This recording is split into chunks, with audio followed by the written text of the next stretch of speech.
We're going to start lesson 3.5, What's Your Problem? This involves solving problems numerically and algebraically and can be found on page 343 of your book. You'll see right next to the snake picture, question 0 says, what is the first thing you think of when you hear the phrase word problem in math? Be honest.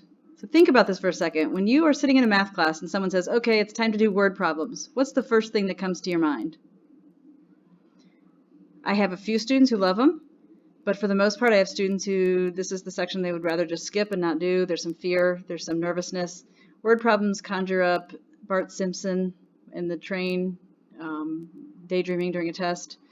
Lots of movies have dealt with the fear of word problems.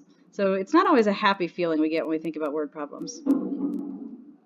Under where it says class, we review that we first were exposed to Paulio's procedure for solving problems in lesson 2.5. This lesson is all about solving problems using the algebra now that you've been practicing. So we're going to review the steps of Paulio's 4-step procedure for solving problems. Step 1 is to understand the problem. Just read through it and figure out what it's trying to tell you. I have many students who want to get right to the solving, and that doesn't work always in the beginning. Step 2 is to devise a plan to solve the problem. Step 3 is actually carry out your plan to solve the problem. Step 4 is a very important step that we often skip or overlook. It's to check your answer. One easy way to check your answer is to make sure you include the label with the answer. If you've been working on a problem and you get an answer of -2, and then you put the label of people on it, we've now got an answer of -2 people, which makes no sense. That would make me go back and look at my work and see if perhaps I made a mistake. So let's practice a problem using Paulio's procedure. Here's the first problem we'll tackle. Jack and Diane are going to start saving for retirement. They deposit $1,000 in an account to start out. They plan to deposit $50 each month. How long will it take until they've deposited $4,500? Step 1 is to understand the problem. Question 1 says, what information is provided in the statement that you'll likely need? Write it all down. Well, I'm certain we're going to need the fact that we deposited $1,000 initially.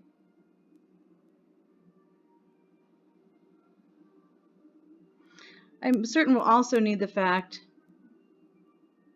that we're making $50 monthly deposits.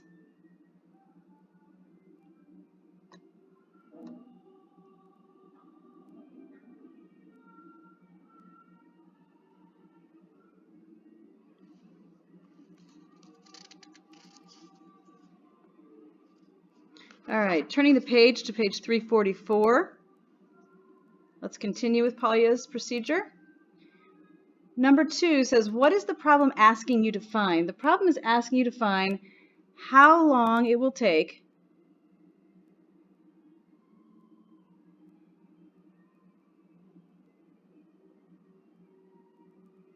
till we reach $4,500 in the account.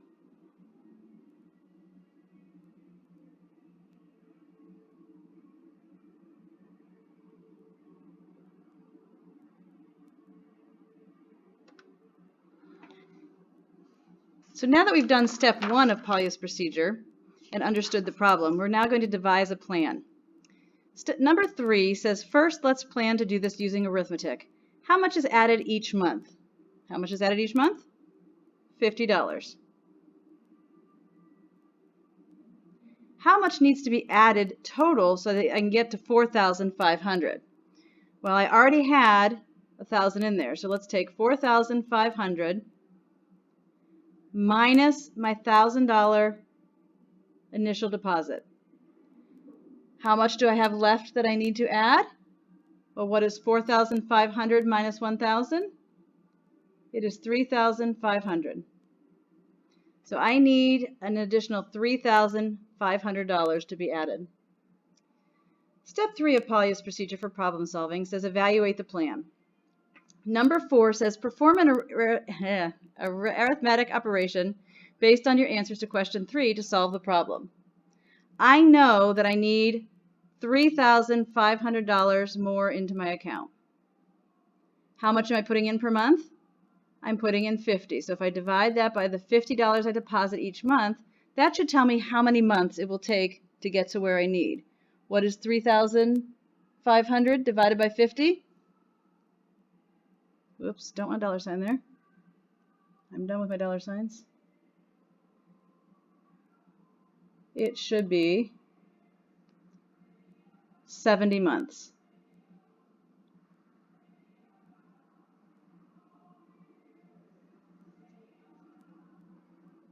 $70 months is how long?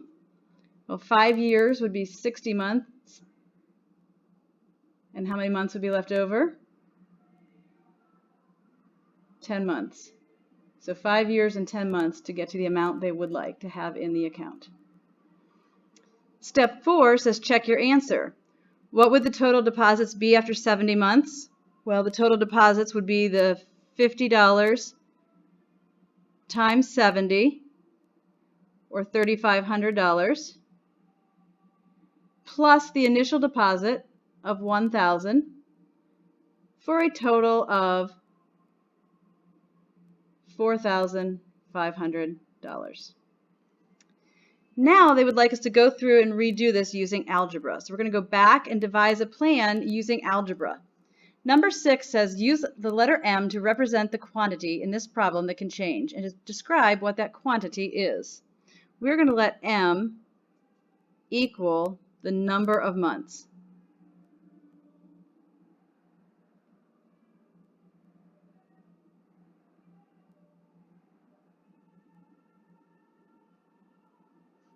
Now we'd like to execute the plan, step 3. Number 7 says, if $50 is being deposited each month, how much will be deposited after M months? Well, $50 per month would be 50 times M. That's how much would be in the account after M months. The equation we're trying to solve is $1,000, which is my initial deposit, plus the amount going in monthly, $50 per month. And then how much would I like to have at the total end? I'd like to have $4,500. That is the algebraic equation that will solve this problem. Now recall how we solved these problems. We solved equations recently. How do I get M alone? Well, the first thing I need to do is subtract 1,000 from both sides.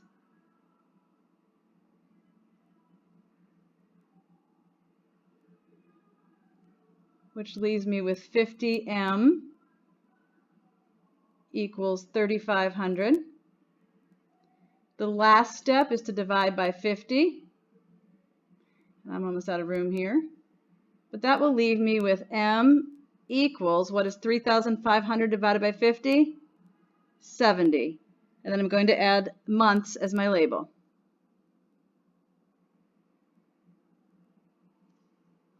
So we've done it arithmetically, and we've now done it algebraically.